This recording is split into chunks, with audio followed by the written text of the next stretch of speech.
I know you would miss your kids, but trust me, having your kids around might even be very frustrating because they might not allow you to study. The idea of I'm going to miss my kids might not even be there when they're with you because you will actually get frustrated.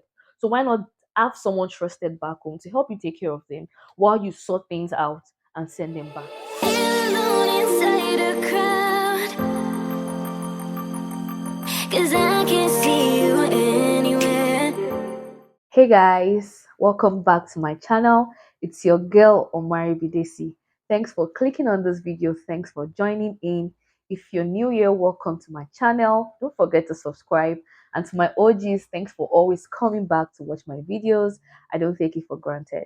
Today, I'm going to be talking about something important, something interesting, and I hope somebody out there learns one thing or two from this video. I'm focusing on mothers, and I'm going to be sharing tips, challenges, things you need to know when you're relocating to Canada, to UK as a student. I'm talking to single mothers. So, as a single mother, as a mother who is coming alone with her kids and is trying to come through the study route, this video is for you. I want to share things you need to consider before relocating alone with your kids. I decided to talk about this particular topic or this particular topic, yes, because a subscriber reached out to me. She asked me a question that she's going to be relocating or she has plans on relocating to Canada through study route with two of her kids, and she wanted to know if it's something she can cope with while studying and working and at the same time, caring for her kids. And I was able to kind of give my views, my opinions, my suggestions to her. And I just thought of it that why not, if someone can ask this question, it's possible that there are lots of people who don't have an idea about, what it's like being here as a single parent or as someone who just came here alone without their partner. And some people might not even know the struggles they might experience, and some people might actually be thinking about it but don't know where to get this. So remember to share this in case there's somebody who would benefit from this. I know that there are laws, or there is a law that has come about where from next year January, international students to the UK would be prevented from relocating as students with their family, with their dependents. That being said, there are still some people who are still going to relocate this year. And this new law is still in the works. They're still talking about it. So why not still share this for anybody who could still benefit from it? Now, I'm going to first talk about the challenges when it comes to being a student. Yes, the challenges you could face as a student. The very first challenge you can face as a student is getting a job. I know that it might seem, why is it getting a job and not studying? But the truth of the matter is, most students relocate, most students that go to study or as international students have to think of accommodation, feeding, paying of their bills, and all those other things. So, in as much as they've sorted out the school aspect, all they need to do is just the registration and start going to classes. They need to start thinking actively about getting jobs. You want to fend for yourself. You want to, you need the money. You need the money you will get from the jobs, and it's not really easy getting jobs. That's just the truth. The type of job you are going to get, the time you're going to have to work because you're a student. And even though in Canada they've already increased the work hours to 40 work hours in a week, if I'm correct, not everybody has that luxury of time. And in the UK, I think it's still 20 work hours, if I'm correct. So that being said, this, even though you have the 40 work hours, not everybody has that luxury of time. People still, students still need to go to school. They need to fulfill that aspect, which is the primary reason they came, they relocated. So you will need, and most employers are looking for full-time workers, except you have to do menial jobs, and not everybody is really open to the idea of menial jobs. And even these menial jobs are very challenging physically, mentally. It's very demanding and they pay really little. So those are the things you have to think about. Not everybody even gets the type of job that suits them or that will pay at least a significant amount of their bills in the first week. Some takes about 3 to 4 weeks. Some get lucky and get jobs immediately, but some take more time to get the kind of jobs that they would like. That's that about the job. Thinking about the job is one thing. The next thing is you also have to think about the bills. You know how to think about the bills you're going to pay for your house rent, you're going to pay for your feeding, and other bills that you're going to have to pay to sustain yourself. Now, this is me talking about people who are here on their own, who don't have parents to support them, or who get little to no support from people back home. So you're here on your own to take care of yourself, and you need to your mindset is, I'm going to get a job, I'm going to start footing my bills. So paying your bills after you need to get a job, which is not an easy thing. Now when you get a job, the types of jobs you get might not pay you so much that you'll be able to take care of your own self. Now the next thing is, some people might actually think about paying the balance of their school fees. A lot of schools abroad allow you to pay just a portion of your school fees, and you get to pay the rest over a period of time. And some people come with the mindset that when they get a job, they'll be able to make money to offset, to pay the rest of their school fees. And in realization, it might not be so. It might not be easy. You might not get the type of job you want, no matter the skills you have, for one reason or the other. You might also not make that amount of money that you need to pay your school fees, because remember, you have to also use that money, or part of the money, to take care of yourself, to pay for your rent. Paying rent is monthly. You have to buy food and do other things that you need to do to care for yourself. So going to school, paying for school fees, paying your bills, getting your job, and you also have to do the primary thing you came here as a student, which is to study. Whatever your reasons for relocating as a student, your focus as an international student is to study. You have to actually do your coursework, do your projects, do your assignments, go to classes. You have to, as in, have that attendance, because they don't joke with that here. You have to actually have the attendance, that you attended class, you do your assignments, you do all those things, because that is what you're there for. And those are the things, if you do those things the right way, you get the opportunity for the postgraduate studies and every other thing. But if you don't do it well, if you don't do well in your academics, you might not get that, and you might have to just go back home, if you get what I mean. So these are the challenges that you face as a student. Now imagine you being a student with children. Imagine you coming alone as a mother, as a single mother, or as a mother who has a partner back home, and you come with your kids, you come pregnant, you come with children, with one child. As long as you have somebody that you would potentially have to take care of, imagine the problem initially, or the challenges initially. Now adding that with kids. Now, when you come with your kids, you have to think about childcare, which is the number one thing. It's not like back home, where you have people to help you with your kids, where the availability of daycare is just so high, and you can find different affordable daycares that suits you. You don't have to get the very expensive ones. You can get helps, nannies to help you take care of your kids. You can also have your family members that can help you. Even people have neighbors that help them look after their kids for a period of time. But here, you are solely responsible for your child. Everybody around you has their businesses to run, have to fend for themselves. Nobody lies fallow, nobody lies jobless. So you don't have that community necessarily, that you don't necessarily have the community to help you with your kids. And government can never allow you to leave your kids when they are under a certain age. In Canada, it's 12 years old. I'm not so sure about UK, but I think it's around that range. So you can't leave your kids alone, regardless of whether you think they are old enough to take care of themselves. So what do you have to do? You have to start thinking of childcare, daycares that are suitable for your kids. Now, I'm going to be speaking about Canada because that's what I know, but I'm very sure, based on the information I've gotten from people I know in the UK, it's going to be very similar. Childcare is very expensive, daycares are very expensive. And yes, although you could get subsidies, like, maybe, I don't know if as a student there's even availability of subsidies, but as a permanent resident that I am, you could get subsidies, government subsidies, in some daycares that accept subsidies. But let's assume there is no subsidy. You're going to pay a certain amount per hour, and you're still going to foot your bills. You're still going to feed yourself, feed your kids. You're thinking about paying your school fees. So imagine all these things, and you have to care for your kids.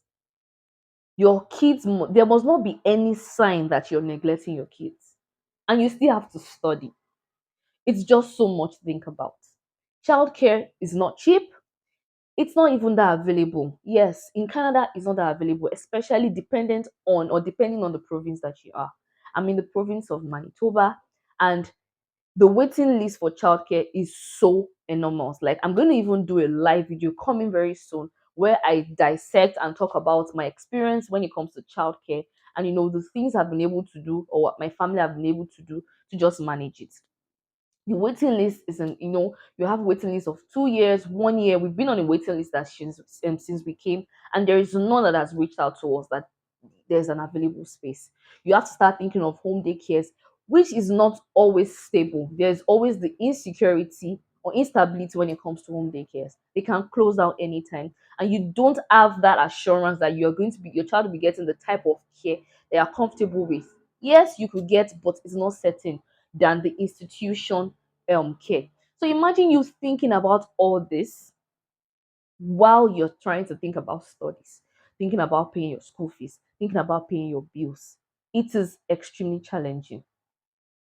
Now, with all this, I have suggestions, I have advices, I have things I feel you can start thinking of back home before you take that step of traveling with your kids.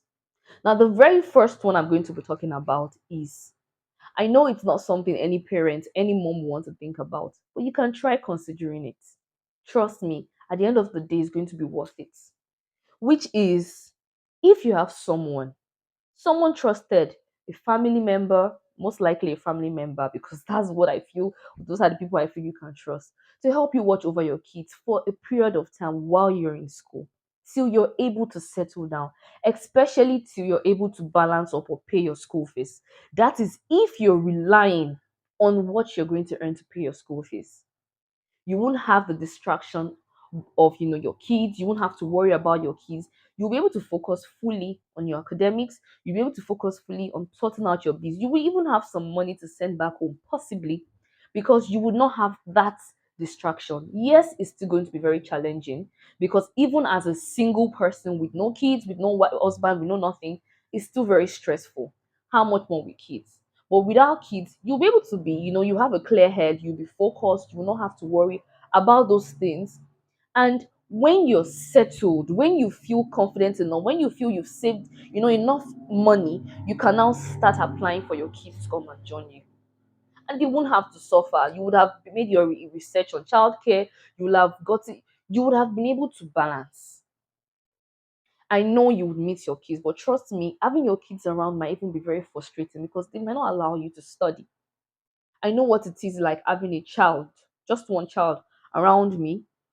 Anything I want to do, except she's sleeping. And you can't guarantee when they're going to sleep. And as a student, you need more than that few hours of nap to study, to go to school, to do a lot of things. So the idea of I'm going to miss my kids might not even be there when they're with you, because you will actually get frustrated. So why not have someone trusted back home to help you take care of them while you sort things out and send them back, and send them, or apply for sponsorship and bring them over to join you. Now, that is one suggestion. It's doable, it's possible. But what if there is nobody to help you watch over your kids? What if, for one reason or the other, you can't even think about being away from your kids for that period of time? What is the next thing you can think about doing? Now, the next thing you can think about doing is finding a school in a very good location. First, finding the right school. When I talk about finding the right school, I'm talking about finding the school that has the very best payment plan, that is extremely affordable. Some schools can give you scholarship. You have to do that research. That is for someone who has not yet gotten an admission. Some people might have gotten admission, so I'm going to give you another suggestion. Finding a school that is perfect for you, and you will still see a very, very nice course that is suitable for you. The end goal is the goal. Now find a good school and find a very good community. When you've already found the location of the school you want to go to, what you need to start asking yourself is, do I have anybody there? Do I know somebody there? If I do, how close am I to the person? What can the person do for me? What help can the person offer for me? Can the person help me with my child? Can the person help me with accommodation? Maybe I can stay with the person for a period of time. Those are the things you need to start pushing for to know if there is something else you can do if those things are not possible. If you don't have anybody there, if you don't have a support system there, like that naturally from home, you can now start reaching out to people. Trust me, there's a huge community of people that have dedicated their life to supporting people. It's not easy to find those communities because it's not also easy to help people, but you can actually find. All you need to do is just try and reach out to people on social media platforms, join groups. I always lay emphasis on groups. Trust me, there are so many places you can find groups. If you have your mind set at something, whenever the opportunity comes by you, you would be able to see it. You won't just be scrolling through social media as if you are scrolling for the fun of it. When you see something that it's you are looking for something, when you see it, you would be able to notice it. So join platforms on Twitter, on Facebook, on Instagram. Look out for people on YouTube. Just Google, just as you're going to just search for them, just as you probably search for this particular question to find what I'm talking about. So reach out to people, let them know your plight, let them know what you have available, let them know, time frame, be realistic, be sincere, be genuine. You can find communities that will support you. They might not be the ones that will directly support you. They might have organizations around them, maybe a church, maybe a mosque, maybe a Muslim organization, maybe a Christian organization, maybe a just normal charity, organization that helps people, that can help with clothing, that can help with feeding, that can help with brands, that can help with anything just to help you settle in with your kids. That can help with free daycare. You never can tell. You that know what you're looking for is what is so the person who knows what he or she is looking for will try their best to find it wherever possible. You make sure you try and find out communities that can actually support you, knowing fully well that once you set out to travel with your kids, you're going to be landing in safe hands. The things you need to focus on is, will there be somebody that can help me in terms of accommodation where I don't have to think about accommodation for a period of time, maybe 1 month, maybe 2 months? That will give me opportunity to settle in. Will there be people that can support me with clothing, with food, with certain things so that I will not worry so much about those things? Or possibly, will there be people who can help with my kids? I know of somebody here who is working and she has another friend who isn't working because she has a baby that she's taking care of. And because of that, she drops her toddler with that person. Maybe if there is a need to get that toddler from school for any reason, maybe to get her kid from school, maybe her child is not feeling fine and she still has to go to work, that person helps her watch over her child because she isn't working. That gives her the opportunity to still focus on some on her work, on her business, or whatever it is that she's doing. So you might have people who don't actually go to work. Maybe they have spouses that go to work and they have to take care of their children. They might help with that just for a period of time. Maybe when you're going to school, you get to focus. You could get a community that can actually support you. It's a possibility. Try and look at that option and see if it's something that can work for you. Now, if that can work for you, I also have another suggestion, and I think that's my last suggestion. And it's just a suggestion. There could be more suggestions out there, so don't forget to leave that in the comment section. Now, my last suggestion is coming with enough money. Regardless of everything I said, you still need to come with some money. But this last suggestion is really laying emphasis with coming with enough money that can take care of you for a period of time. I know of a YouTuber who relocated with her husband and she got a loan from somebody, and that loan was going to take care of them for about, I think, over a year or 2 years. The person has given them that money or has loaned them that money without having to put any stress on them. And whenever they are able to, pay back over a period of time, they can start paying back. Now, this person already knows that you're going for your master's, you're going to study, or whatever it is you're going to do, and knows that over a period of time, you probably be done, you get a job, and this is how the payment plan will be. You can, try out that option, utilize that option, or try and test that option and see if it is possible. Could you find people who could loan you money? Could you find people who could actually give you some grants? Family members that can support you with, 100,000 here, 200,000 there. You never can tell until you reach out. When you want to embark on journeys like this, there is no shyness. You don't hide it, especially when you know you don't have enough with you. So if you have somebody to support you financially, because all these problems, all these challenges, the main focus is financial. If you have the financial backing, you wouldn't mind, dropping your kids at any daycare, no matter how much it is, because you can afford it.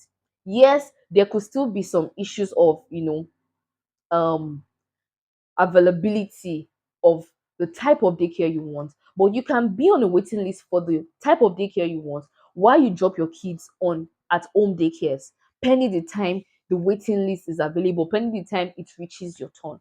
If you have the money, you wouldn't mind still trying to find the best home daycare for your kids, and you get to focus. You won't have worry about paying your bills, getting your house rent sorted out. You won't worry about paying your school fees. Your kids are sorted out, financially you're sorted out, you'll be able to focus. So having enough money with you for a period of time, however way you're able to get it, it's very possible to get it, but you need to think in that light. Don't always think, when I come here, I'll hustle, I'll get a job, and the job I will get will sort out all my problems. No, it's not. You might not get the job instantly, and the job might not sort out your problems.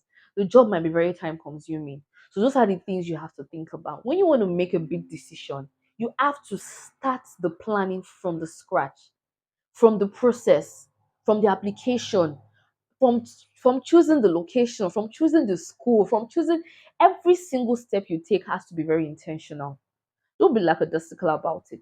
Don't do it anyhow. Be very intentional, because you are making a life choice for yourself that can affect you. Don't be, or don't fall in the category of people who would not, do all the proper research, think about it on a larger scope, on a larger scale, and end up regretting.